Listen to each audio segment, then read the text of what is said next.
Bismillahirrahmanirrahim. Assalamualaikum warahmatullahi wabarakatuh. Alhamdulillahi rabbil alamin. Wassalatu wassalamu ala rasulillahil karim wa ala alihi wa sahbihi ajma'in wa ba'd. Saudara-saudariku dimanapun Anda berada, semoga Allah subhanahu wa ta'ala memuliakan, menyehatkan, melindungi kita sampai dengan detik ini kita dapat bersua. Dan lebih dari itu, semoga Allah subhanahu wa ta'ala senantiasa memberikan taufik, panduan untuk menjalani kehidupan di dunia ini agar mendapatkan rahmat Allah subhanahu wa ta'ala yang bisa kita bawa pulang menghadap Allah pada hari kiamat kelak, insyaallah.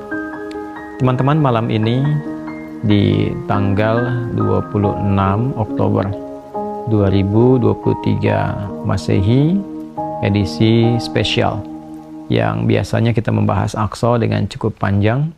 Kali ini kita ingin berbagi pesan yang sangat singkat, yang dalam singkat ini kita ingin mengingatkan baik kepada diri saya pribadi dan kepada kita semua tentang satu bagian dari ayat Al-Quran yang kiranya penting kita renungi, yaitu Quran surah ke-81 At-Takwir di ayat ke-26, saat Allah subhanahu wa ta'ala berfirman, "Fa'aina tadhhabun?"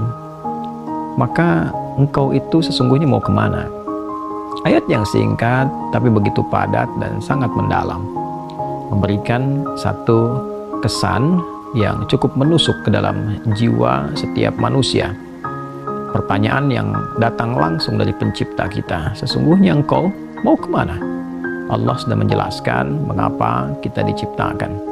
Allah sudah memberikan jalan kehidupan bagi kita dan menerangkan konsekuensi di balik pilihan-pilihan yang kita tetapkan untuk menempuh jalan-jalan yang dimaksudkan.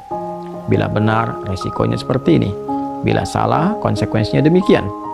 Maka, di antara sekian manusia yang telah mengetahui semua konsekuensi itu, terkadang masih mengedepankan bujukan-bujukan atau bahkan pengaruh-pengaruh nafsunya agar bergeser dari nilai-nilai kebaikan, bahkan nilai kemanusiaan yang telah Allah tetapkan. Ketika Allah menyampaikan, "Tidaklah aku ciptakan jin dan manusia itu kecuali untuk menaati aku, untuk beribadah kepada aku." Jadi sifat menjalani kehidupan di muka bumi ini adalah dilandaskan pada kepatuhan kita kepada Allah subhanahu wa ta'ala. Kepatuhan itulah yang disebut dengan ibadah. Patuh, tunduk, patuh, bahasa Arabnya itu disebut dengan Islam. Jadi Islam dalam pengertian etimologi secara bahasa artinya tunduk, patuh, taat. Orangnya disebut dengan Muslim. Jadi setiap manusia itu konsekuensinya memang mesti patuh, tunduk dan taat kepada Sang Pencipta, yaitu Allah subhanahu wa ta'ala. Karena itu ketika Allah menyampaikan di dalam firman-Nya, "Wa ma khalaqtul jinna wal insa illa liya'budun." Tidaklah aku ciptakan jin dan manusia itu kecuali untuk menjadikan seluruh aktivitasnya agar menaati Allah subhanahu wa ta'ala, dijadikan sebagai ibadah. Jadi kita dari bangun tidur sampai tidur itu sejatinya adalah memetakan kurikulum untuk menaati Allah dalam bingkai ibadah, dilatih dalam bentuk ritual. Ritual itu untuk mengaktifkan titik spiritual kita, titik roh kita. Segala yang terkait dengan roh disebut rohani. Jadi dalam diri kita ini ada spiritnya, ada rohnya. Dan itu adalah titik latihan pertama untuk mengaktifkan ya titik-titik kebertuhanan. Jadi ketika Allah sampaikan, "Tidaklah aku ciptakan engkau kecuali untuk menaatiku." Nah, titik ketaatan itu ya disebut dengan titik ritualnya. Ibadahnya ibadah ritual, ya keadaannya keadaan spiritual, itu yang penting kita aktifkan dulu. Itu sebabnya diminta kita sholat untuk mengoneksikan diri kita, mengaktifkan sinyal itu dengan Allah subhanahu wa ta'ala, dengan Sang Pencipta. Sehingga ketika terkoneksi, terbangun kesadaran dari dalam diri kita sebagai sebuah fitrah. Nanti kesadaran itu yang akan membimbing bagian dari sifat intelektual kita, titik intelektual, ya IQ itu, ya intellectual question. Kemudian nanti titik fisik kita, physical question. Jadi nanti yang menggerakkan adalah titik spiritualnya. Ini yang memberi perintah. Kalau akal itu masih objektifnya normal saja, karena dia hanya mengkonstruksikan pikiran, mengolah data, ya jadi informasi menjadi knowledge itu yang akan diteruskan kepada fisik untuk dieksekusi.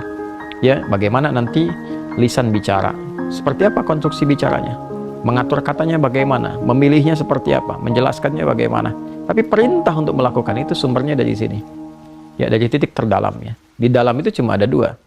Ada jiwa takwa, ada jiwa fujur. Fa'alhamaha fujuraha wa taqwaha. Maka di dalam diri manusia itu, di titik paling dalamnya itu, ada nilai kebaikan, disebut dengan takwa, karakter moral kebaikan. Ada yang buruk disebut dengan fujur. Nama lainnya disebut dengan nafsu. Karena dari fujur keluar su, melewati nafas. Nafas ketemu su, jadi nafsu. Quran surah ke-12 ayat 53.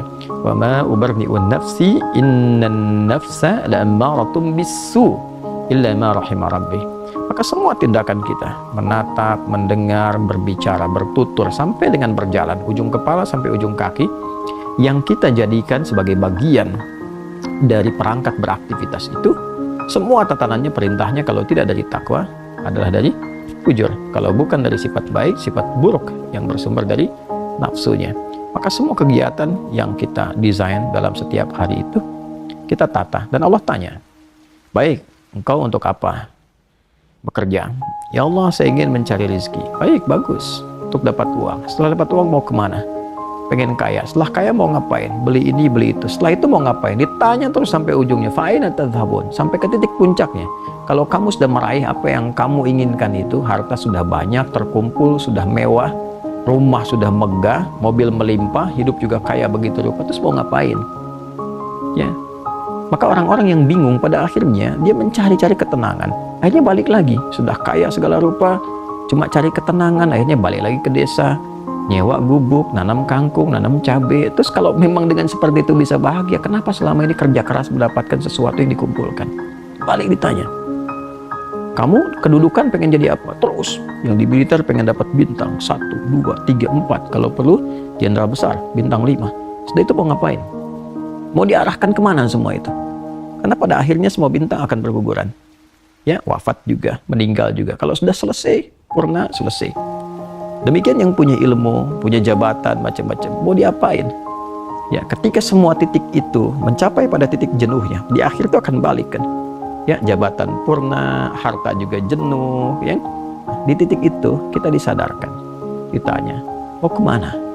Maka dijawablah dengan jawaban yang sangat mendalam. Inni dzahibun ila rabbi sayahdi. Yang terbaik adalah katakan, saya ini menyiapkan bekal untuk berjumpa dengan Rabbku. Itu jawaban yang paling indah. Ya, jadi kalau ditanya, mau kemana hidup ini? Kata Quran jawab, aku menyiapkan bekal untuk kembali dan berjumpa dengan Rabbku yang telah menciptaku. Dari situlah kemudian Allah katakan, aku berikan petunjuk kalau begitu. Yahdin, ya, aku berikan petunjuk, kata Allah. Jadi orang-orang yang menyiapkan semua aktivitasnya dan dia lakukan untuk Allah, berjumpa dengan Allah, maka Allah akan berikan petunjuk dalam setiap aktivitas kehidupannya. Diberi petunjuk bagaimana mata memandang, telinga mendengar, lisan bicara, sampai kaki berjalan, sehingga dia betul-betul menjadi pengabdi dari Rabb-Nya yang maha menyayanginya. Pengabdi disebut dengan abdun, jamaknya disebut dengan ibadun. Yang maha menyayangi disebut Rahman, maka disebutlah dia dengan ibadur Rahman. Wa ibadur Rahman alladzina yamshuna 'alal ardi hauna wa idza khatabahumul jahiluna qalu salama. Demikian di surah Al-Furqan itu. Itulah puncak yang mesti kita ikhtiarkan dalam kehidupan, yang kita selalu sampaikan dan komitmenkan sejak bangun tidur. Dan kita katakan, alhamdulillahilladzi ahyana ba'da ma amatana wa ilaihin nusyur. Terima kasih ya Allah, segala puji hanya milik-Mu yang telah memberi kesempatan hamba menjalani kehidupan. Padahal Engkau telah tahan nyawa hamba tadi dalam tidur. Sesuai ajal Kau berikan kesempatan. Hamba berjanji ya Allah, hamba akan menyebar beraktivitas untuk mencari bekal menghadap-Mu. Saudara-saudariku, sedalam, sejauh, sebanyak kegiatan, aktivitas jabatan yang telah kita kumpulkan, harta benda, pengetahuan, sampai detik ini, apakah betul-betul sudah kita siapkan sebagai bekal untuk bertemu dengan Allah? Atau hanya sekedar mengumpulkan semua itu tanpa arah, yang pada akhirnya bertemu dengan kejenuhan kembali? Renungkanlah malam ini, malam Jumat. Jumat saat manusia pertama diciptakan, diturunkan di surga mengawali misi di dunia, diwafatkan, dan di titik itu kita akan berpisah dengan dunia. Saat adzan berkumandang, nampak jelas seluruhnya. Semoga Allah muliakan kita. Selamat merenung. Allahu Akbar. Allahu Akbar. Subhanakallahumma bihamdika asyhadu an la ilaha illa anta nastaghfiruka wa natubu ilaik. Alhamdulillahirabbil alamin. Assalamualaikum warahmatullahi wabarakatuh.